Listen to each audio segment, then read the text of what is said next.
Today I'll share how I planted this dwarf Redhaven peach tree. This variety is easy to grow, heavy bearing, and disease resistant. It ripens late to avoid spring frosts and produces medium to large yellow flesh fruit that ripen in July. The tree is self-pollinating, hardy in zones 5 through 8, and should start bearing fruit in 2 to 4 years. It can grow to be 8 to 10 feet tall and wide, so we have it about 4 feet from the fence and 8 feet from our Asian pear tree. In the future, we'll keep the tree pruned to no wider than 8 feet. We picked this location for the tree because they grow best in full sun. This spot gets about 6 hours of direct sun, which is on the low end of what the tree needs, but it's about as good as it gets in our shaded garden.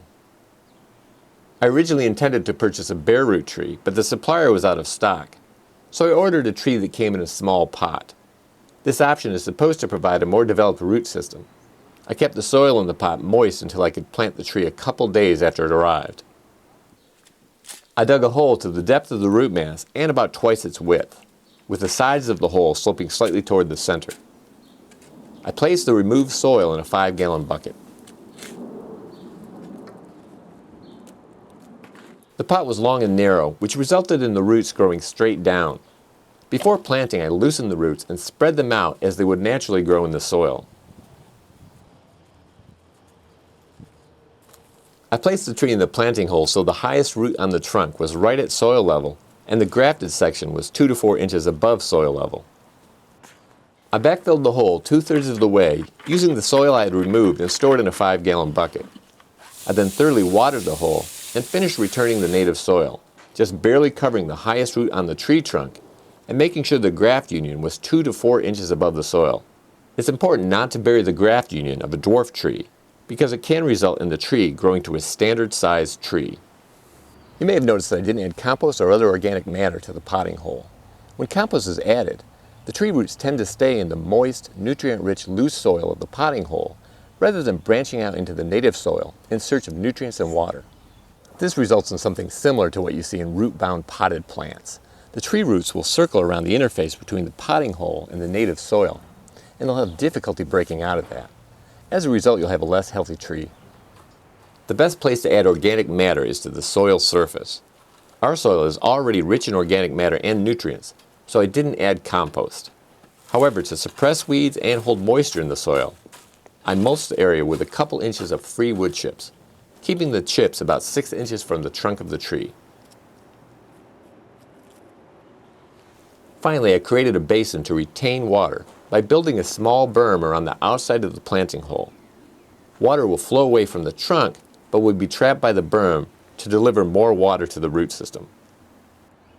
Now the tree is planted, let's talk about how I plan to take care of it going forward. First, I'll continue to keep this area mulched with wood chips to suppress weeds and retain moisture in the soil.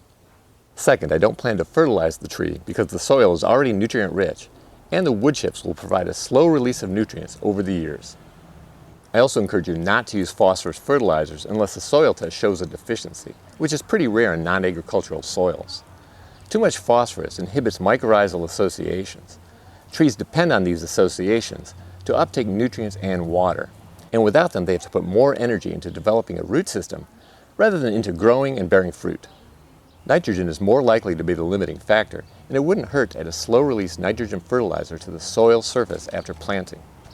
Other nutrients shouldn't be added unless the soil test shows a deficiency. Once the tree is well established, it will need less fertilizer, especially in a garden where compost and mulch are used. Third, over the next few years, I'll keep the soil in the root zone and the surrounding area moist to encourage growth of roots out of the planting hole and into the surrounding soil.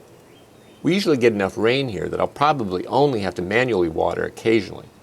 However, if you live in an area that gets less rain, it's a good idea to use drip irrigation and water deeply.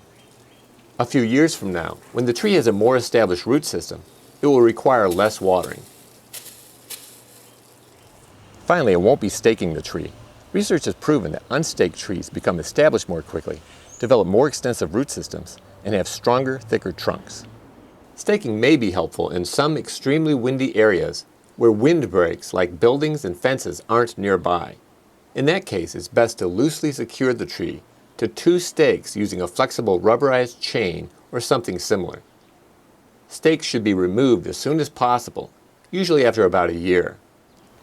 Now it's time to wait. If all goes well, my wife and I will be enjoying fresh, homegrown Redhaven peaches in just 2 to 4 years. If you'd like to learn more about best practices for planting trees, please see my sources in the description below.